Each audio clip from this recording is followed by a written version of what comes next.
Fidélité. En tout cas, nous sommes, vous le savez, à Pritchard, installés à l'hôtel-restaurant Le Lion d'Or, où nous allons tout à l'heure parler de disco vacances, puisque nous allons, je vais recevoir Fred, nous allons parler du cirque de Moscou.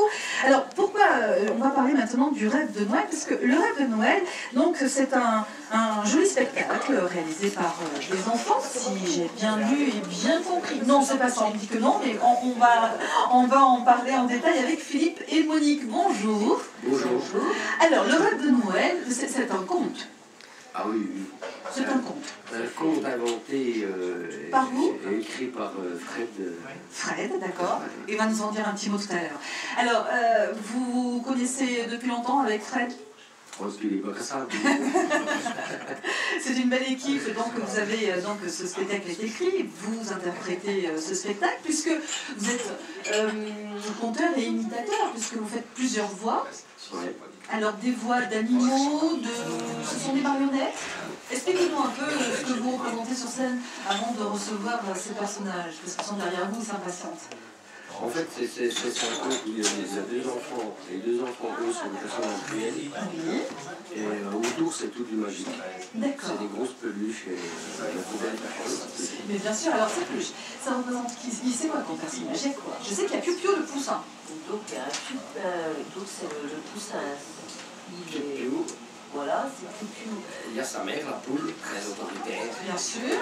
Ensuite, il y a la vache. Oui, alors la vache, elle est comment? Elle est... Donc, elle est un petit peu mollasse. Elle est mollasse. Elle est très gentille. D'accord. Voilà. Ensuite, nous avons le couple de souris. Oui. Donc, le couple de souris, c'est le gentil aussi. Et c'est les premiers qui ont rencontré les enfants. D'accord. Ensuite, nous avons Bricotant. Oui. Il n'a pas de droit de décision. C'est un petit peu le patriarche. Il est comment, Bricotant? J'ai l'impression qu'il est caractériel, non? Oh non, non. Bricotant, il est rempli. Il est déjà arrivé. Le voilà. Le plus, c'est la patrouille. Caractériel.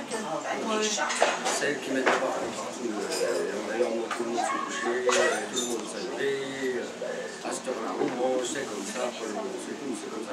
Les enfants qui regardent le spectacle sont un petit peu impressionnés par le poussin. Mais ils l'aiment beaucoup. Et ils aiment beaucoup le poussin. Le poussin, il est gentil. Il est tout gentil. Je t'aime beaucoup. Moi, il suit tout partout, sa petite maman. Il est gentil. Piou, piou, piou, piou, piou, piou. Je t'aime beaucoup. Oui. Ça, c'est le poussin. Oui. C'est Piu-Piu. Alors, le rêve de Noël, on peut voir ce spectacle parce que vous êtes en journée.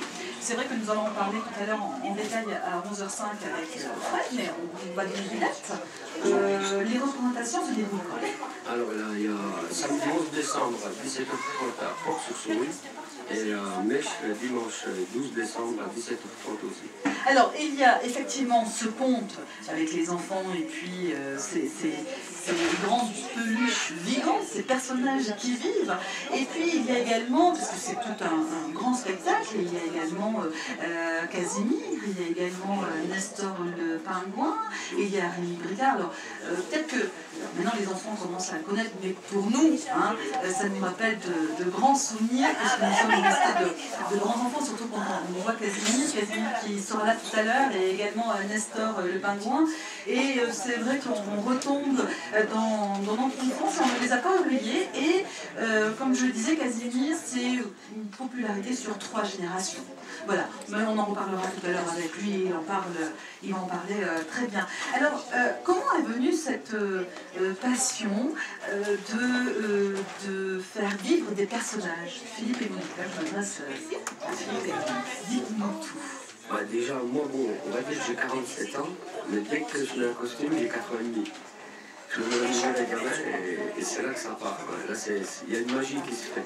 La récompense, c'est quand vous voyez cette magie dans les yeux des enfants. Ah oui, c'est phénoménal. Même les parents. Même les parents, ils réagissent. C'est extraordinaire de voir la fête de Noël comme ça, c'est beau. Et puis moi je suis plutôt timide. Et en fait, moi, je suis une autre personne. J'entre dans mon personnage, je suis beaucoup plus gaie, naturelle, et tout part, donc je traque énormément. Et une fois que j'y suis, c'est formidable. Alors comment vous gérez cette vague et on va monter sur scène? Alors moi, Donc, j'apprécie beaucoup. Et puis aussi, j'ai une petite singerie pour les enfants, parce que je l'hérite. Et puis, on y va, on se met un petit costume pied. Allez, on y va. Puis après, quand on est sur scène, Ça fait partie, c'est parti. Parce qu'il y a les enfants, il faut quand même connaître ça, parce que eux, c'est plus professionnel que nous. Ils ne veulent pas qu'ils de marionnette pour se cacher derrière. Et donc on y va, on va pas. il ne faut pas les oublier. Les projets après le rêve de Noël, c'est quoi? Les projets, il y en a tout le temps, des idées, il y en a tout le temps. Donc avec Fred, quand on en discute, on peut faire la même chose l'été, spectacle d'hiver, on peut spectacle de rue, on improvise. Tout vient, ça vient, il y a plein d'idées, ça explose, c'est tout le Bon, bah c'est parti. Alors, le rêve de Noël avec les enfants. Comment s'appellent les enfants qui sont sur scène? Pardon, Pierre? Très bien. On a donc, on est venu nous faire un discours Piu-Piu, mais il va revenir pour nous dire au revoir. On a entendu Bricolo, Monsieur Bricolo. Mais derrière Monsieur Bricolo, il y a un petit, pourquoi je dis toujours petit, ça va pas lui plaire, le lutin. Ah, le lutin, il est parmi vous, il est là. Voilà, ça va donner envie à venir vous voir. Et puis, juste un petit mot pour Piu-Piu qui aime beaucoup sa maman poule. Je voulais dire à Marguerite, je t'aime beaucoup. Marguerite, c'est la vache. J'ai encore un peu de lait. Voilà, je vous dis. Au revoir. Oui. Allez, on a noté les dates. Il ne faut pas rater le rêve de Noël. C'est un conte haut en couleur et un rendez-vous à ne pas rater. En tout cas, ne ratez pas ce rendez-vous pour annoncer vos manifestations sur France Bleu Besançon au 0.